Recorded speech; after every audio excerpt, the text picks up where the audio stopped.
Good afternoon, Eielson. My name is Master Sergeant Calin Cronin, and I work at the 354th Fighter Wing staff. I'm so excited for you to join us today for the first ever IceTalks event.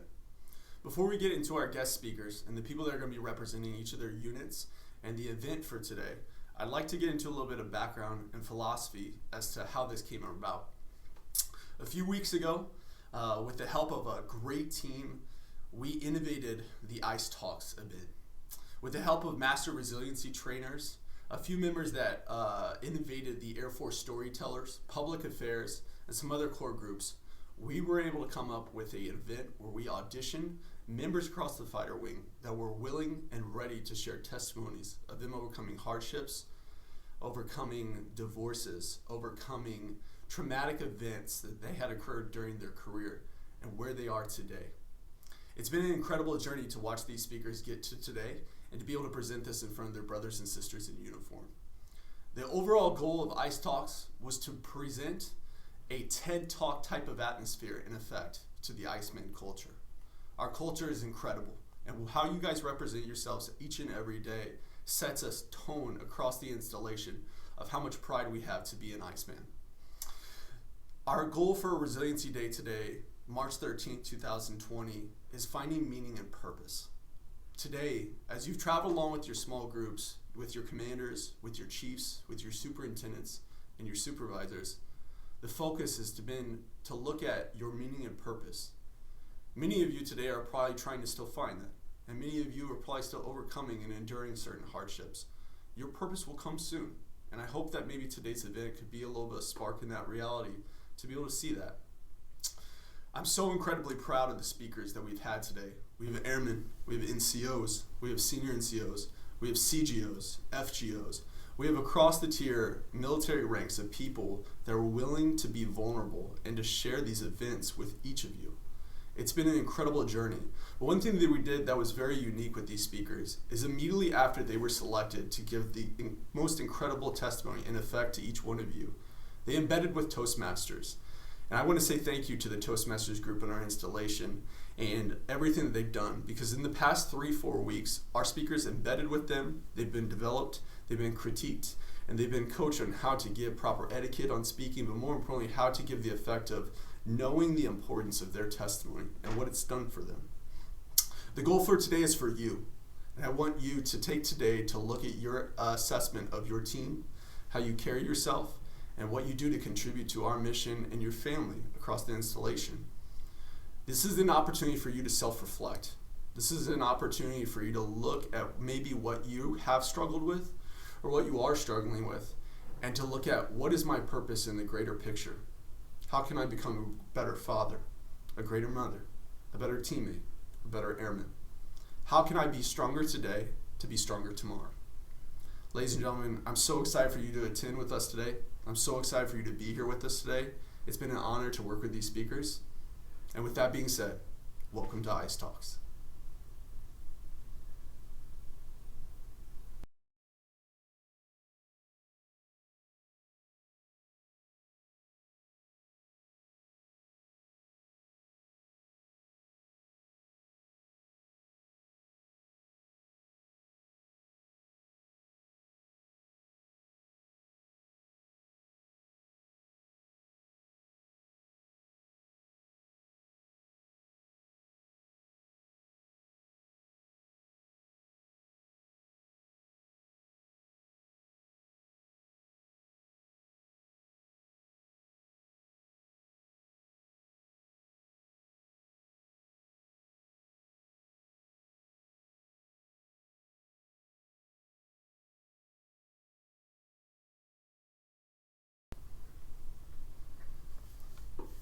So when does a boy become a man? When does he cross that threshold into manhood? When does he know when he has what it takes? I'll tell you, in some cultures, that's a pretty easy question to answer, mostly because they have rites of passage. In researching this, I saw there were a couple of tribes in South America that do a ritual where the young men in the tribe, the ones vying to make that crossover into manhood, they wear a glove, a woven glove, and in that glove are bullet ants. And they have to perform a ceremony while wearing this glove, getting stung by these bullet ants. And if they show any pain, any show of pain, any wincing in the face, crying out, anything like that, they're told, better luck next year. If you look throughout history, folks like the Spartans in ancient Greece all had some sort of ritual, some sort of rite of passage that they had to pass in order to be considered a Spartan, in order to be considered a man. But in Western cultures today, we struggle with that. We don't know if it's biologically or, as some psychologists say, somewhere between the ages of 19 and 26. In other words, we don't have a definitive answer. We rely on folks to tell us and rely on folks to call out of us when we've arrived. So what happens if that doesn't happen? We have a society full of boys looking, searching, wanting to know if they have what it takes. And that's where my story begins. Because I spent a good portion of my life searching for the answer to that question. Growing up in a small town in Illinois, I was your quintessential average student. I like to operate by the philosophy that C's get degrees. So what did that mean for me? Is I didn't try very hard. I underachieved. Why? Because I learned quickly when you try hard and you fail, it sucks. And so it became easy to just kind of mail it in and just do a little bit, do enough to get by, stay above board, above the radar, but not too much. That followed me through college as well, where I took that mediocre philosophy and I carried it to college. Unfortunately, college is considerably harder. And after 2 years, they politely asked me to no longer attend. And so I was lost searching. I was 19 years old. I ended up living in an apartment with some friends of mine and started working retail. And it was then when I started to develop the ability to wear a mask. Because the retail stores I worked for were a fine jewelry store and a men's suit store. And of course you have to wear and conduct yourself in a certain sort of way. And so I would spend my time swiping credit cards to look the part. Because the man looks successful. I will tell you that a lot of people in society like to measure manhood in what they call the 3 B's. The bedroom, the billfold, and the ball field, right? The bedroom, how are you with the ladies? I will tell you, for me, dating was tough. Mostly because I carried a lot of insecurity because I didn't know who I was. I didn't know if I had made it. And so in my dating relationships, what would happen is about after a month, I would call off the relationship because I had this nagging feeling that would haunt me that eventually they would hurt me. So I would pull the trigger first to prevent that. The ball field. I was never a great athlete, so I always struggled in that area. And then the billfold. Like I said, I charged that lifestyle on credit cards, trying to live up to that expectation of looking like the professional, looking like the man.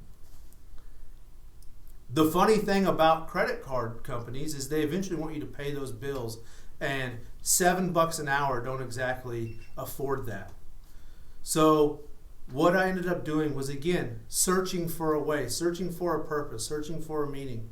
And at 21 years old, I ended up enlisting in the Air Force. I found a pretty good job, and I found a little bit of a calling. I felt like I was a part of something. And so I made it through basic training under my method of flying under the radar, and I graduated fine, got through tech school, and got to my first base. It was there that I started to learn that the man follows the rules. It's pretty easy in the Air Force to be successful. Do what the people that outrank you tell you to do, and you're pretty successful at it. And so that's what I did. So militarily, I was good. I was a great airman. Unfortunately, I also discovered that drinking was a way to hang out with friends. And that's when I was really starting to get introduced to alcohol. And so we would go out and we would drink just about every night at my first base. And that kind of just became our way of life. So much so that drinking became a part of my life that about a year into my military career, I got arrested for DUI. It knocked me down, but it didn't knock me out. Luckily, because I was good at wearing that mask of being a professional airman, my career was salvaged. And so after a while, I PCS'd and I went through a series of bases. Each base had their own little hiccups, and each base had their own little benefits, slowly promoting up the chain of command. What a lot of people didn't know, though, is I had another side of myself, a side that they didn't see. And that was when I was alone, when no one else was around, I always had this nagging feeling of inadequacy, that I wasn't good enough, that I was never going to amount to much, even though by military standards I was successful. And so what was happening is I would go home at night and to try to fill that void of feeling alone, I started drinking a lot and then also simultaneously surfing the web. And so I would spend a large portion of my time in my evenings on the internet, looking at things that I really shouldn't. And so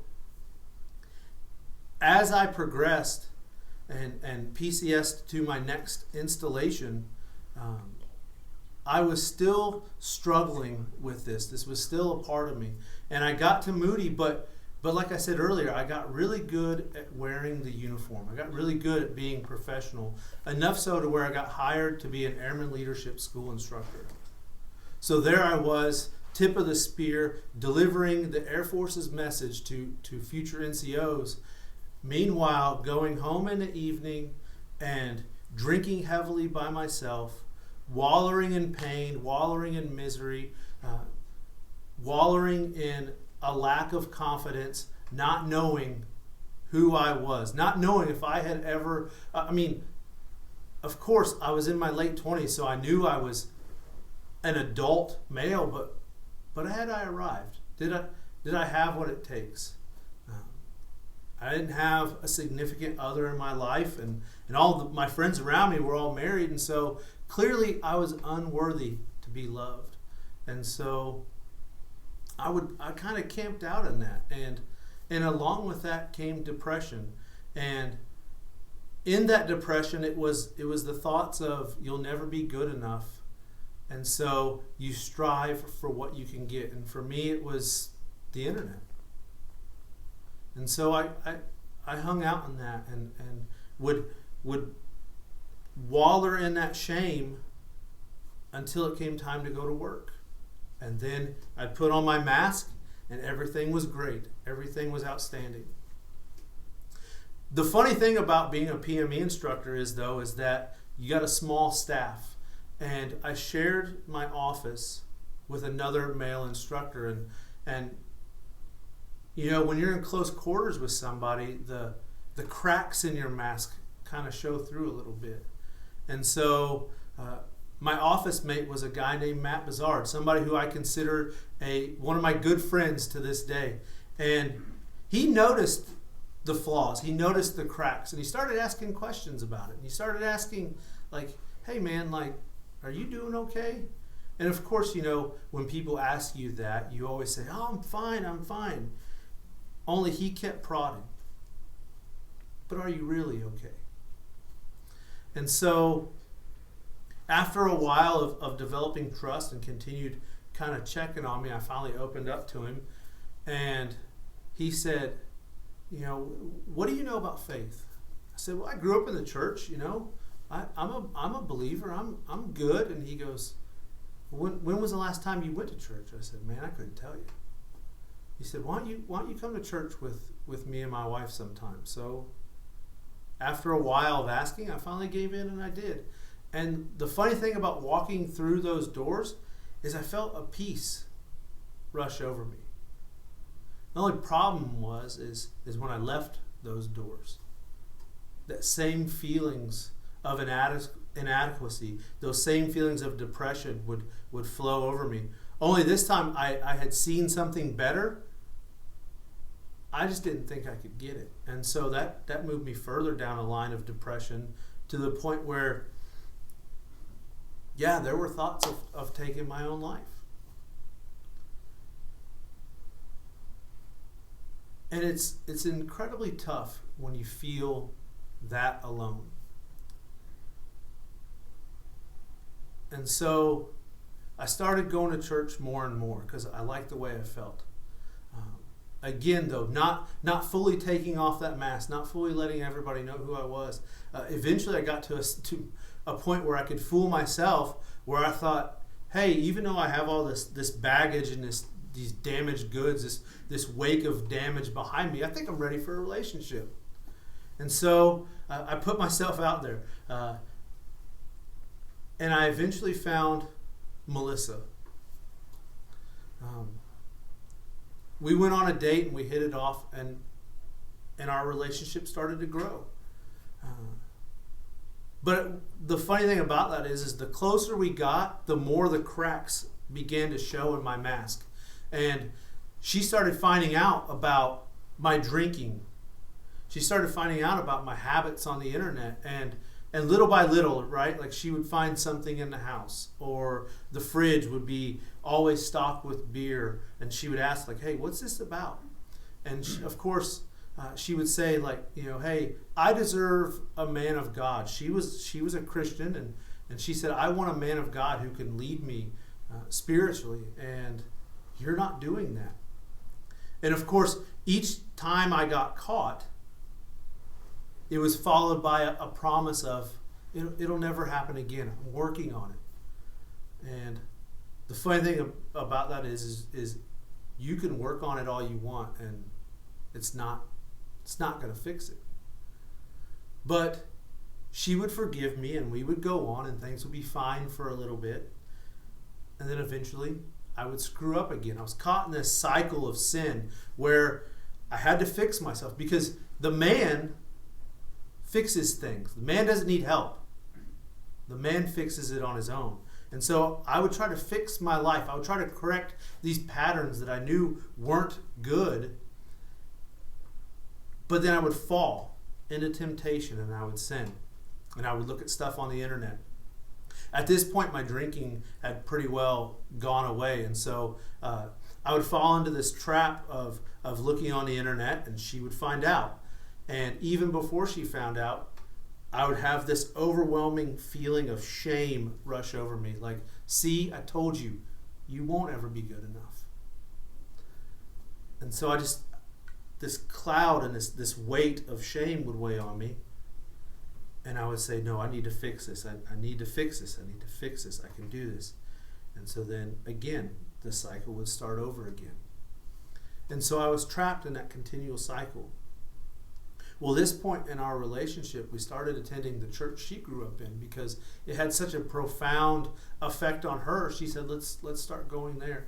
And I found myself, when we were attending services there, every time the worship would play, I would weep, sob. Like, when you taste something for the first time and it's so good that like you just, like, there's just something about it, right? Like, that's how it was. But what would make me cry is the fact that I knew how dirty and shameful and undeserving I was of that. And I wanted it so bad, but I couldn't reach out and grab it. Well, after about a year of dating, we got married. And I'd gotten a little bit better of hiding my habits, but not good enough. And so about 9 months into our marriage, again, Melissa found out that I was looking at stuff I shouldn't have on the internet. This was the final straw. And she said, I deserve better than this. I deserve a husband who can lead me spiritually. I deserve a husband who loves me unconditionally, that doesn't need that stuff. And if you can't provide that, then I don't want to be in this marriage. So there I was, officially hit rock bottom. The one person in this world that truly loved me, I couldn't reciprocate. But the funny thing about rock bottom is sometimes we got to hit that before we finally look up. And so for the first time in my life, the man asked for help. The gentleman that married my wife and I is a man named Mr. Brown. And so I called him up and I said, Mr. Brown, this is what happened. I can't do this. I can't do this on my own. I can't lose her. And I can't fix this by myself. And so for the first time, with the exception of Matt and Melissa, I had an army of folks gather around me. Older, spiritual, wiser men who gathered around and said, you can fight this because we're going to fight this. And I know somebody who can help you fight this forever. And they started going through the Bible with me and mentoring me and showing me what a man is supposed to be. And so a man is someone who leads courageously. A man is someone who walks in integrity. A man is someone who stands up for what is right. A man is someone who leads his family spiritually. A man is someone who asks for help. A man is someone who has battle buddies who walk through the fire with him. And a man is somebody who does the hardest thing a man could ever do, and that's submit and know that I'm not in charge. And so I did that. After a year of mentorship and healing and restoration, I was baptized. Now, the water doesn't fix everything, but what it does is it shows the world that I am now a new creation. I am a new creation found in Christ, and that my Savior goes to bat for me every day. Because I have a band of brothers that I can rely on at any given moment. Both at my previous base and here, that will stand by me. Now, those problems of the past, they're gone. I've been healed from those. The Lord healed me from those. But I'm still human. And I still fall. But that's why I have my band of brothers.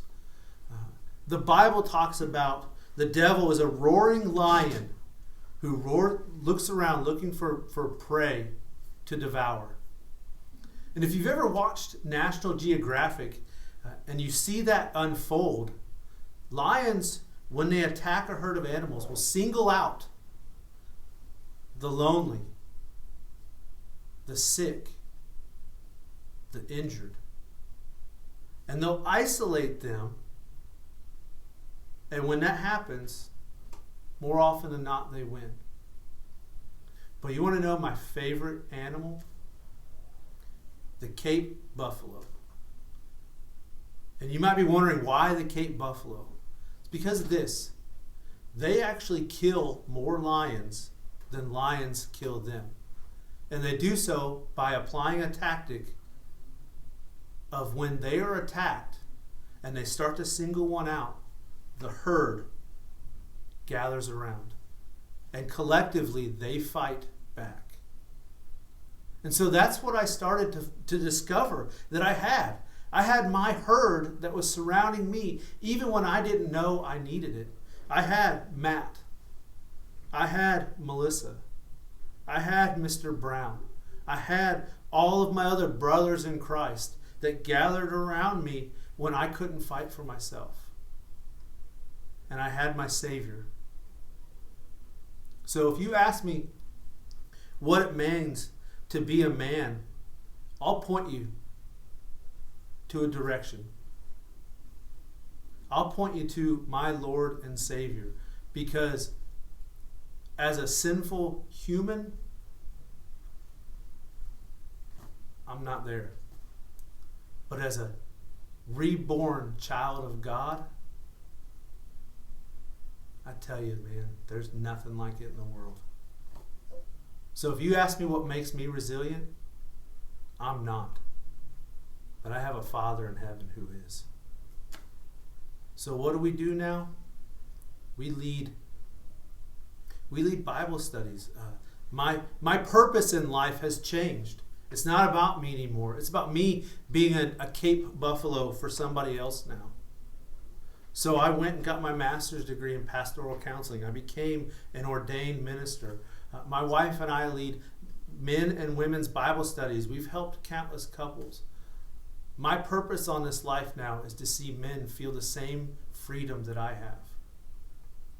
So my hope and prayer is, if you're watching this, if you're struggling with those same things, then seek me out. If you're a man that struggles, seek me out, because I promise you, I have a band of brothers that will battle together with you. We never leave an airman behind. And in this fight, I will not falter. Thank you.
Good afternoon. I'm from Cocoa Beach, Florida, home of sunshine and warm air, and somewhere most of us here in Alaska wish we were right now. I've got a wife, 2 kids, and a dog. My first base was Ramstein, Germany. I got to go through so many different castles. I got to climb up so many different mountains. I got to go to France and stand at the top of the Eiffel Tower and look over all of Paris. I got to walk along the beaches of Normandy. I've been able to ride in trolleys downtown in Lima, Peru. I've been able to touch the statue of Leif Erikson in Iceland. And I've sat on a 2nd-story ledge with a gun in my mouth, ready to end it all. I bet you're probably wondering how I got to this point. I'm going to answer that question, as well as how I got to where I am now. It all started in 2011 when I just graduated high school and I thought I knew everything. I got a part-time job, I started dating a coworker, I moved in with her and her daughter, and I ended up marrying her. But things didn't go as we planned, and working 2 part-time jobs, it's really a struggle to pay all the bills. We were on WIC, we were on food stamps. I had to withdraw out of college in order to work more. We were slowly accumulating debt, and I needed a way out. So I looked to my grandpa, who had retired out of the Air Force, did over 20 years of service in that, and I saw his life now and his retirement and his family, and I wanted something like that. I wanted that stability. So I went to a recruiter and I signed up with the Air Force. I went to MEPS in May of 2012. I went and talked with my recruiter afterwards, and he said, "Hey Dan, tell me what kind of job that you'd like to work." And so we looked at this list, long list of jobs. I pointed some out. He told me, well, I'd probably have to wait 2 years for a slot to open up. And so I ended up just telling him, "Sir, I just need to start going. I need to go as soon as possible. I need to go this year. Let me know when something opens up, and I'll just take that." So a few months go by. In June of 2012, he calls me back. "Hey Dan, I've got 2 jobs for you. I've got computer programming, which leaves in January of 2013. And I've also got aerospace ground equipment, which leaves in November of 2012. I love computers. My dad is a software engineer. So naturally I asked, "Oh, well, what's computer programming? That sounds interesting." And he told me, "Oh no, that's really boring. You sit on the 3rd floor of a building, there's no windows, it gets really hot. You can only go to like 8 bases. You don't want to do that. There's no opportunity there." And I said, "Oh wow, it does sound really lame." "Okay, so what's aerospace ground equipment?" "You work on radios." I thought to myself, working on radios is like an electrician? Am I going to work on radio towers? That's good prospects in civilian world. If I translate it over, I can get a good job, get good pay. And so I asked him so what is this radios thing? He said, "I don't know. I worked in fuels and I just always heard them over the radio and they were working on something." I will tell you, I found out that it's absolutely not about radios. It's about mechanical work on engines and oils and hydraulics and all these other things that I had no idea what they were. But I did get to my first base and they handed me a handheld radio and told me that I was going to be answering calls to the flight line and dropping off and picking up equipment. So he got me there. I got on the bus out of basic, nothing went wrong. I ended up going to more tech school, Shepherd Air Force Base, Wichita Falls, Texas. All the commotion of getting off that bus first day onto the tech school, I kept hearing over all the commotion, "Where's Airman Morley? Airman Morley, report to your MTL." So I got up, I went to the nearest sergeant, and I said, "Sir, Airman Morley reports as ordered." And they said that I needed to get my blues on, and I needed to go see my commander and first sergeant right away. I didn't know what this was about. I was really shocked. What do I need to go and see them for? But I went and got my bag, I got my blues on, and I got escorted down to my commander's office. And I was greeted by first sergeant, an older man, balding, white hair, glasses, looked to be about 50 or so. And he said, "Airman Morley, why aren't you paying your wife BAH and BAS?" And I looked at him and I said, "Sir, I was just in basic training for the last 2.5 months. I couldn't just go to an ATM and take out some money and send it to my wife." And he said, "Okay, well, you need to start paying her now because we got a call about it, and if you don't start paying her, then we're going to start taking away your pay.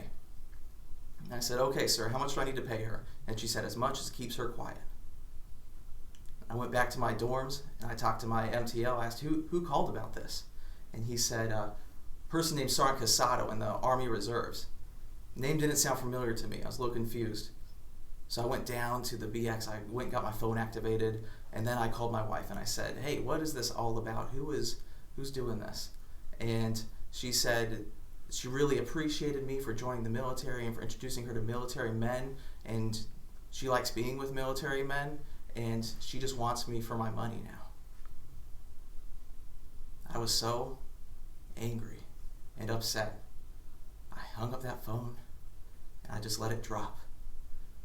Everything felt like it was in slow motion. It just clattered and broke into pieces. And I just felt like I was in a daze. What did I do wrong? Why do I deserve this? What was going on?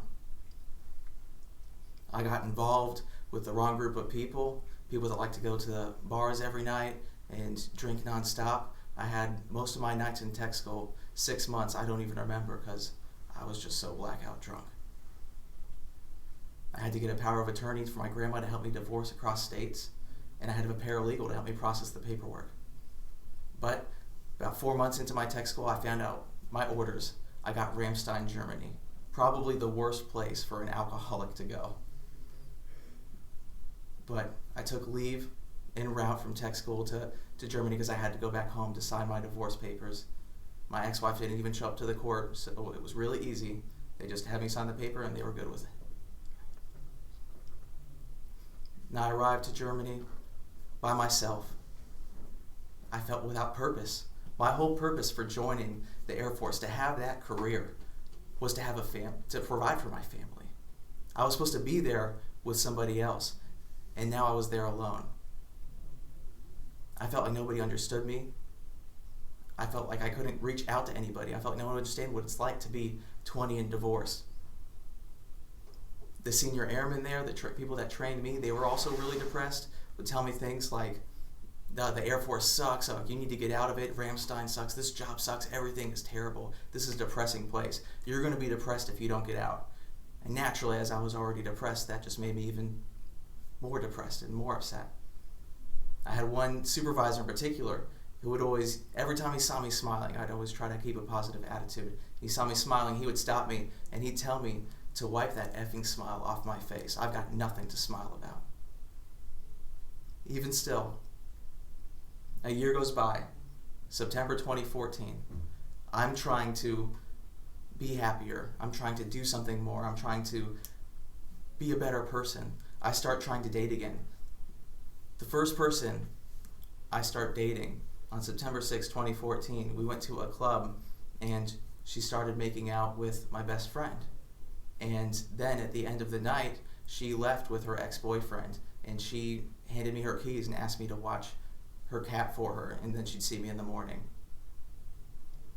I was really angry. I was really upset.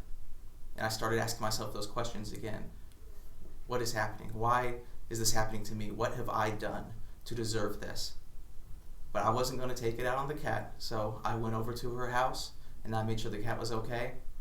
And I just sat there on her bed. I was thinking about all these life questions.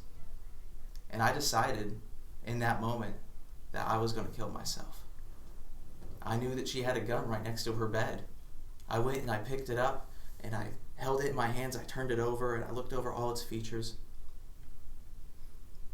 And I took out my phone and I made a 10-minute long suicide video. Starting with, Mom, Dad, if you're watching this, then that means I'm probably not around anymore. And I just want you to know it's not your fault. I just can't handle this world. I just can't handle these people and how the way that they treat me. I planned it out and everything. I opened up the window and I sat with my back towards the outside. That way, if I missed or if I messed it up somehow, I would fall backwards and I'd hit the ground and then I'd die that way and I wouldn't be suffering for too long. I loaded the gun, I took off the safety, and I stuck it in my mouth and I squeezed my eyes shut. And I pulled that trigger, and all I heard was a click. I took the gun out of my mouth and I looked at it. I did everything over again. I put it in my mouth. I closed my eyes and I squeezed the trigger. Click. I looked at it. I opened it up, and I don't know how to explain this, but there was no ammo in the gun. I was even more frustrated and upset than I had ever been, because now the one thing I thought I could control, when to end my life, I couldn't even do. I threw that gun across the room, and I was so at my lowest point. Or so I thought. On October 3rd, 2014, I was set to deploy the next day. Friends came over. They were wanting to go out and celebrate. They wanted to go to the club together. I did not want to go to the club anymore. I did not want to drink anymore. I didn't like the feelings associated with that life. But they kept telling me, come on, just one night. Let's all go. And so I gave in. Okay, let's go celebrate. We can go do this. Last thing I remember is sitting at the bar, drinking my third Long Island iced tea, looking down towards my left, seeing my 4 friends there too. And then, nothing. I don't remember anything else about that night.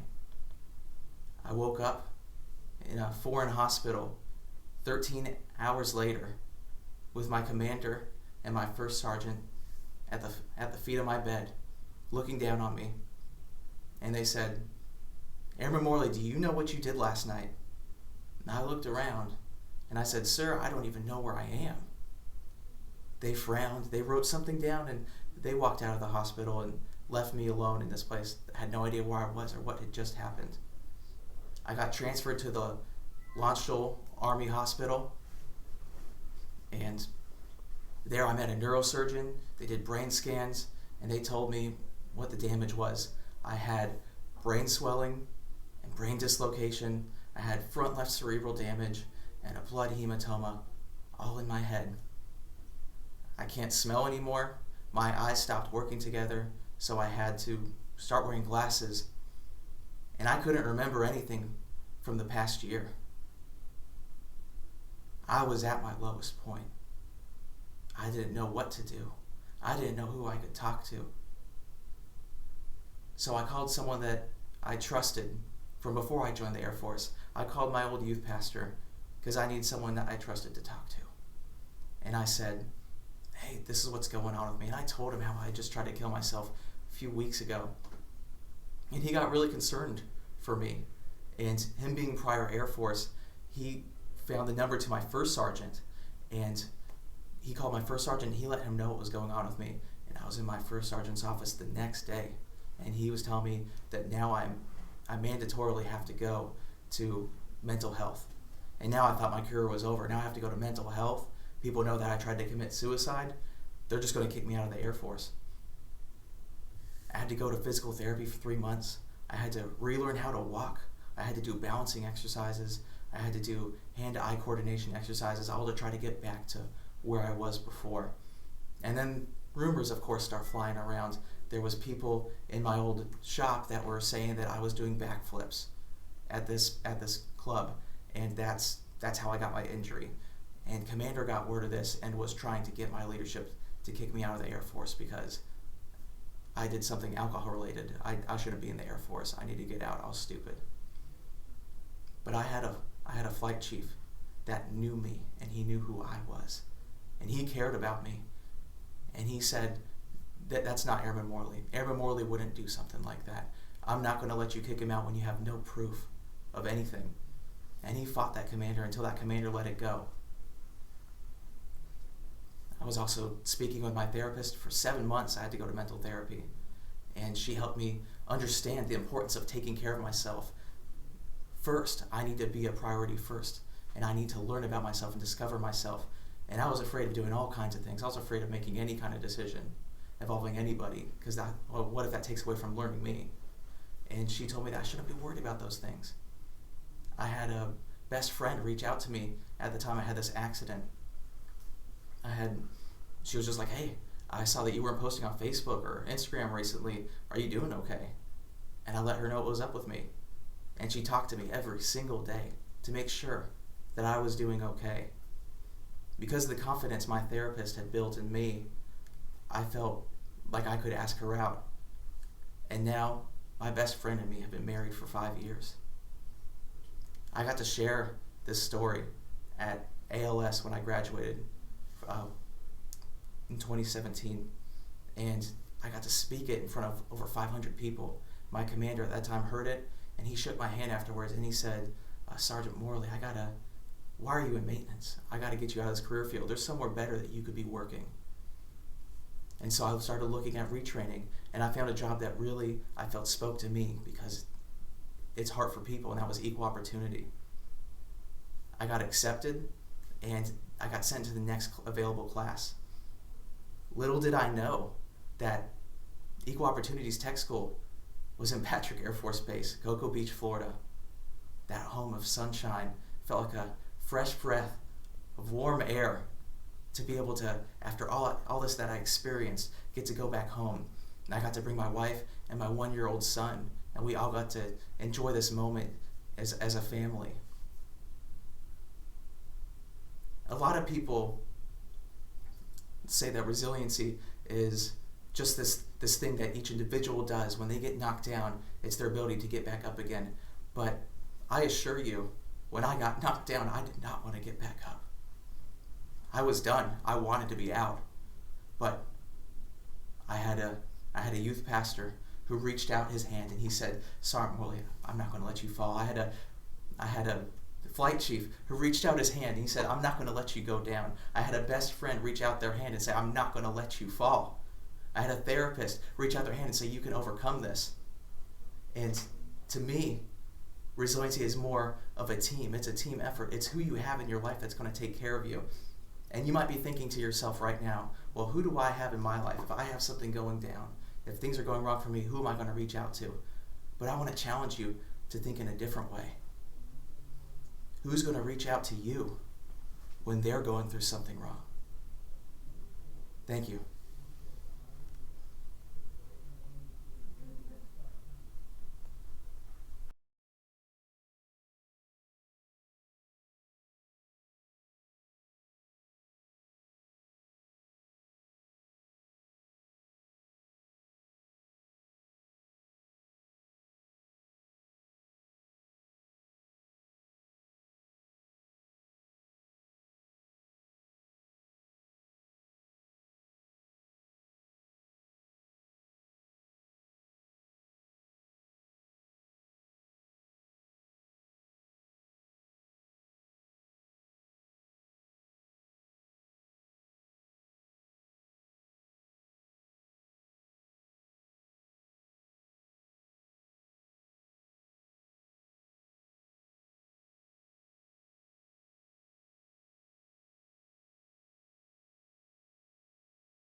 What is your purpose?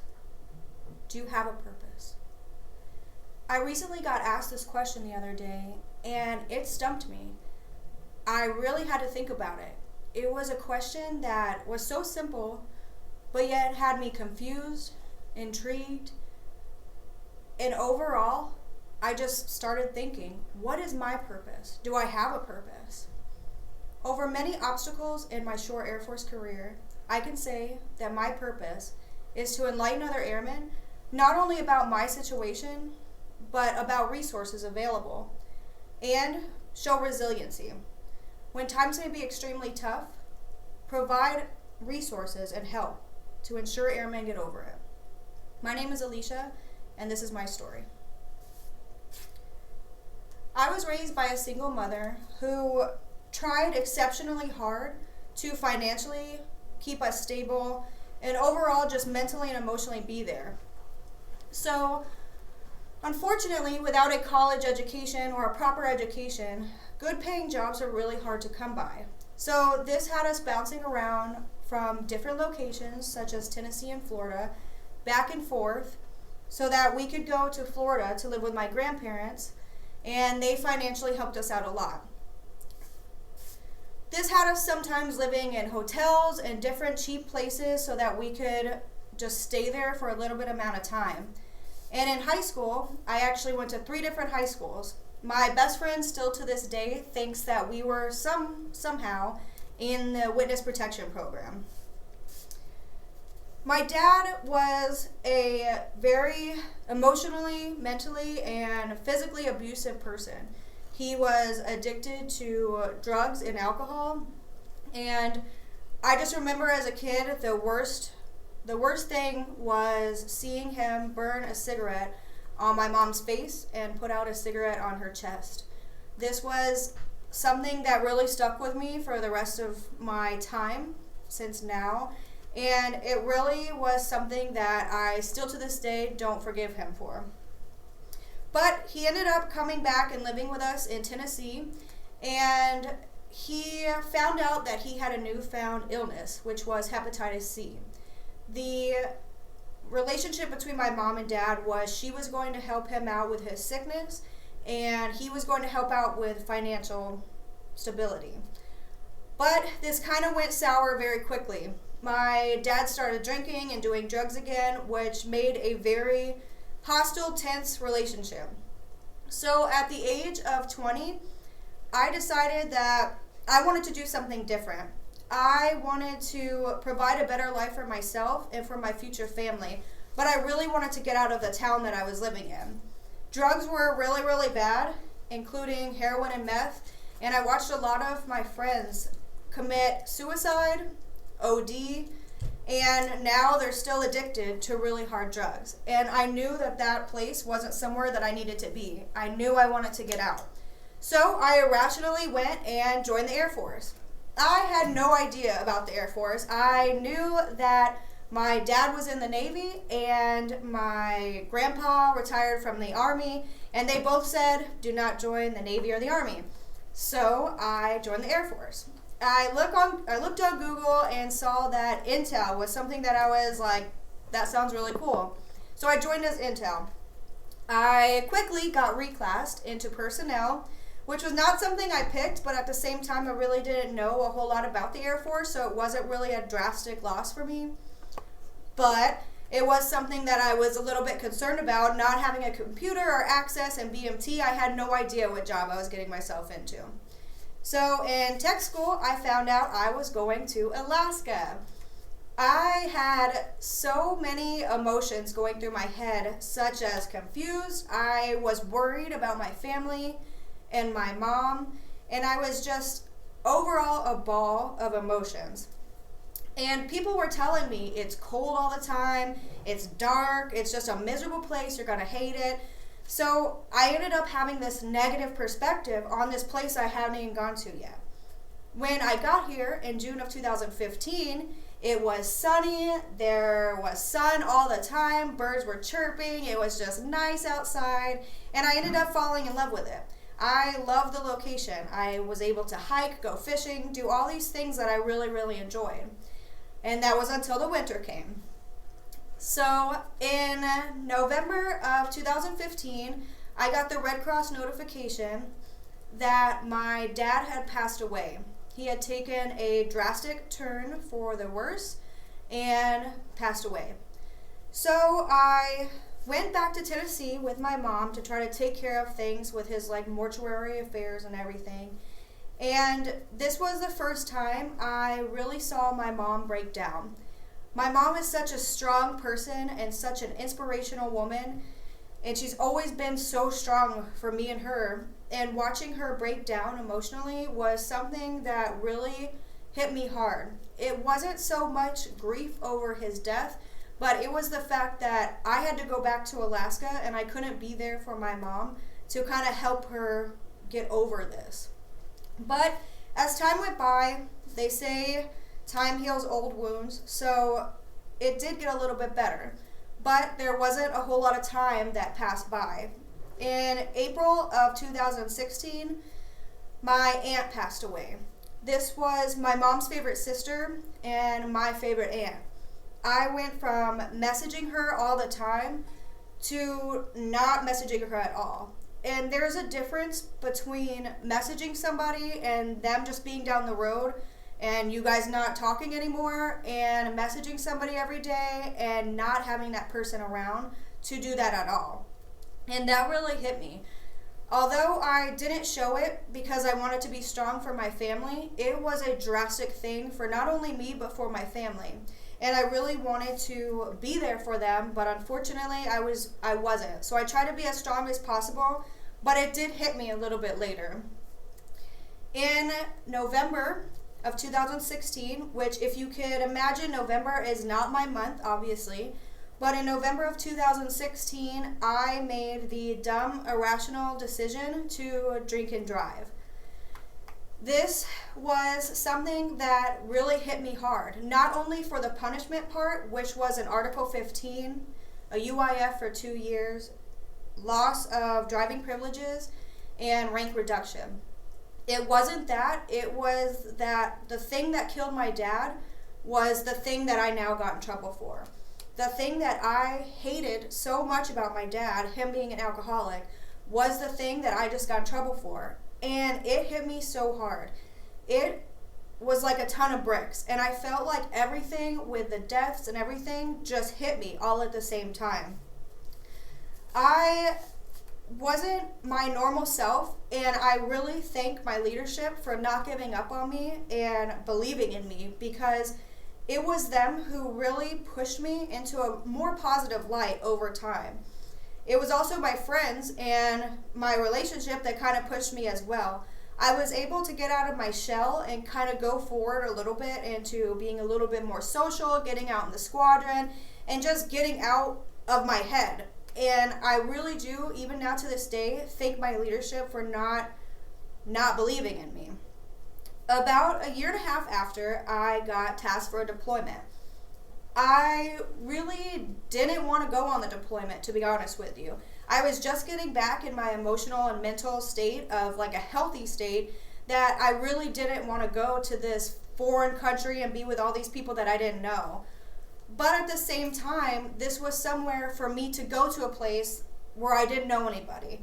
Nobody could judge me for my mistakes. Nobody knew me. All they knew was I was going to this place as an A1C. They didn't know I was reduced in grade. They didn't know anything about my past.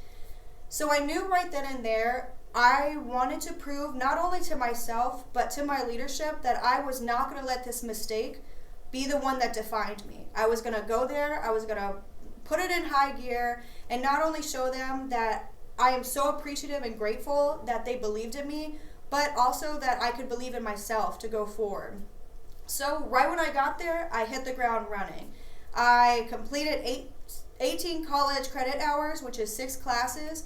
I got an LOA signed by the command chief, and I was the only airman in my section that left there with a decoration. I knew right then and there that that was my turning point. I knew that I could come back and hit the ground running here. And it kind of switched something in my mind that made me not really believe in myself to fully believing in myself and knowing that I could do it.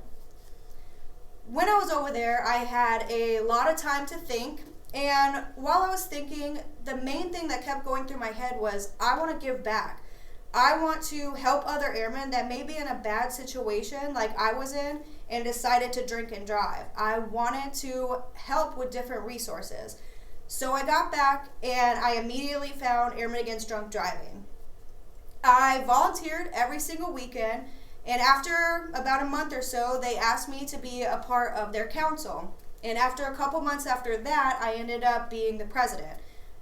This was something that, and is something that I find extremely important. And I can't have or expect everybody to have that same connection with it. But for me, it is 100% giving back to people that could be in a similar situation. And if one or two people call a weekend, that is a complete save. And I find that extremely important. So I also am super grateful for the Shirts and Chiefs group for getting involved in this program, because before I came, there was not really a positive light about AADD, and now I'm so grateful of where it's at and so grateful to be a part of this. So when people say resiliency, I know that it has a negative perception, but to me, resiliency is staying strong when all you want to do is break down. It's staying strong in moments of weakness. It's carrying on and knowing that you can do it. I really like analogies, so I'm going to use two today. The first one is making mistakes or going through obstacles is like driving on a road. When you see a speed bump on the road, you don't just park the car and get out and walk away.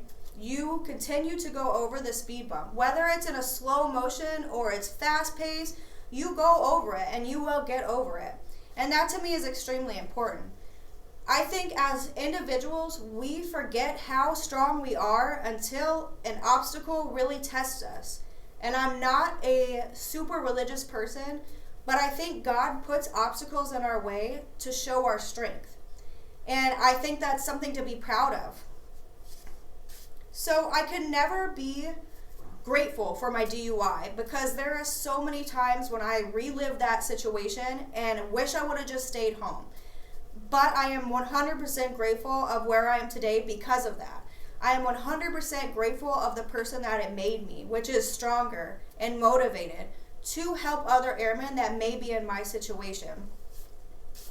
So I'm here to tell you also that anybody watching maybe having a rough time going through an obstacle in their life or feeling kind of down, feel free to reach out to me. I know what it's like to go over many obstacles in your short career or in your long career, and I know how hard it can get. At my weakest point, it was because of my leadership and friends that really got me out of that situation. So if you need somebody to help you get out of a situation, please use me. I will gratefully, and I appreciate it, I would 100% appreciate it to help you move forward. It wasn't until I looked adversity in the eyes that I truly found my purpose, which was and is to enlighten airmen about my situation, which is extremely hard. Being 100% vulnerable about a situation that I am not proud of is extremely hard to do. But I'm here to be an example. I'm here to provide resources so that you don't have to be in a situation like I was in. You can call AADD or you can call me personally and I will come get you. And also to show about resiliency. Resiliency isn't a PowerPoint. It isn't a brief. It isn't about a whole group of people listening to somebody talk about it. It's your own situation. It's your own motivation to continue. And I think that's extremely important and something that we should understand as a whole.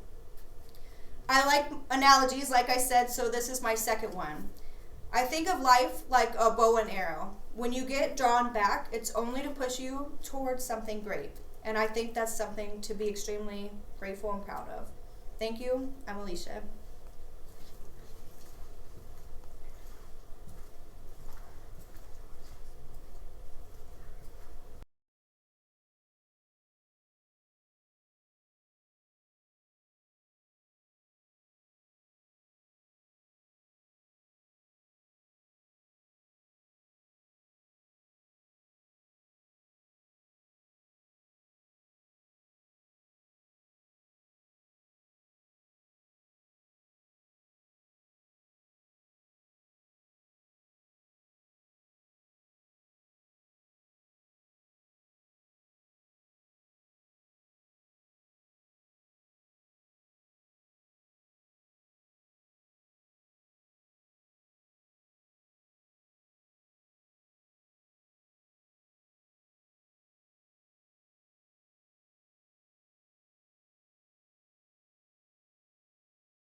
Welcome back. Again, I can't thank you guys enough for joining us today on the first ever IceTalks event that we've launched. Today, as you close your resiliency tactical pause and what we're doing here at the Iceman, I want to pay gratitude to everyone that's been a part of this, everyone that's contributed. A lot of thanks goes to, the Toastmasters community, public affairs, the master resiliency trainers that were involved in this, Senior Master Sergeant Hammer and Master Sergeant Yates, Lieutenant D-Chain as well, with the influence and the motivation coming from Air Force storytellers. Ladies and gentlemen, one big aspect that I'd like for you to take away from this day is gratitude.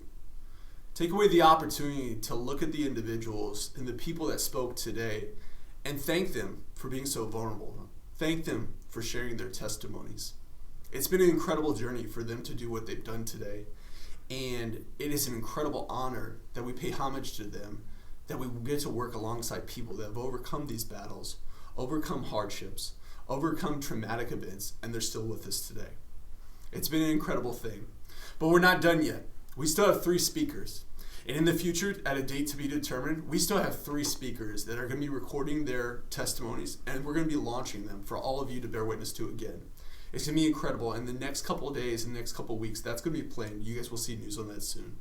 Again, Iceman team, thank you so much for joining us today. Valor in combat.